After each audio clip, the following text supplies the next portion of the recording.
Good evening, and it's great to have you with us here on a Friday night. And we begin tonight with a seismic shakeup at the White House. The president's chief strategist, and for many, the most controversial member of his team, is out tonight. Steve Bannon pushed out of the West Wing today. He said he resigned days ago, exactly 1 year after joining the Trump campaign. President Trump under fire after Charlottesville, after saying both sides share the blame and that there were, quote, very fine people on both sides facing increasing pressure to make changes at the White House. ABC senior White House correspondent Cecilia Vega leading us off.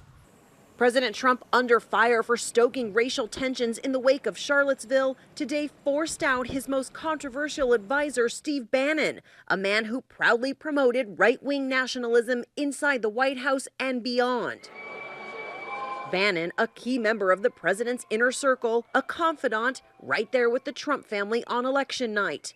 He left his job as editor of the right-wing Breitbart News, hoping to save a campaign in free fall. As the president's chief strategist, his nationalist agenda displayed in his West Wing office, Bannon posing for pictures in front of a whiteboard that famously spelled out his priorities. If you think they're going to give you your country back without a fight, you are sadly mistaken.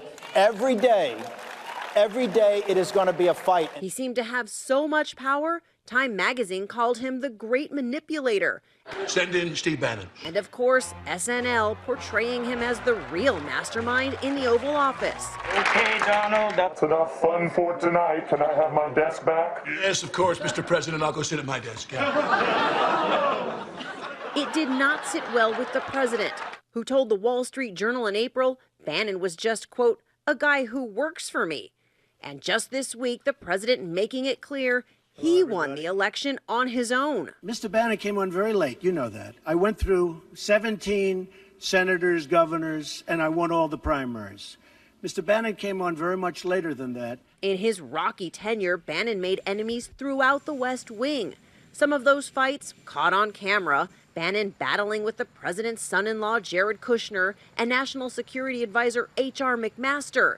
His allies in the right-wing media quick to back him up. At that incendiary press conference Tuesday, the president signaled his chief strategist was hanging by a thread. He's a good man. He is not a racist, I can tell you that. We'll see what happens with Mr. Bannon. But the final straw seems to be an interview Bannon gave the very next day, publicly undercutting the president's military threats of fire and fury against North Korea. Bannon saying, quote, there's no military solution here. They got us. Bannon's departure is just the latest shakeup for a West Wing in crisis. This picture of the president in the Oval Office with his top advisors was taken just days after the inauguration. Now, National Security Advisor Michael Flynn gone. Press Secretary Sean Spicer gone. Chief of Staff Reince Priebus gone. And finally today, Steve Bannon. And Cecilia Vega joined us from Bridgewater, New Jersey tonight. And Cecilia, in a sign of how quickly power shifts, the president met at Camp David today with top advisors on the future of our troops in Afghanistan. Vice President Pence flew back early to attend, but no Steve Bannon. And tonight you've learned that Bannon is back in his old job. Yeah, David, Breitbart says that Steve Bannon is back. In fact, he even chaired the editorial board meeting there tonight, and he's assuming his same title, executive chairman of Breitbart News. But today, to the Weekly Standard, Steve Bannon gave an interview saying the Trump presidency that we fought for and won is over.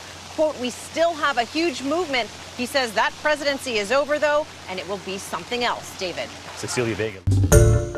Hi, everyone. George Stephanopoulos here. Thanks for checking out the ABC News YouTube channel. If you'd like to get more videos, show highlights, and watch live event coverage, click on the right over here to subscribe to our channel. And don't forget to download the ABC News app for breaking news alerts. Thanks for watching.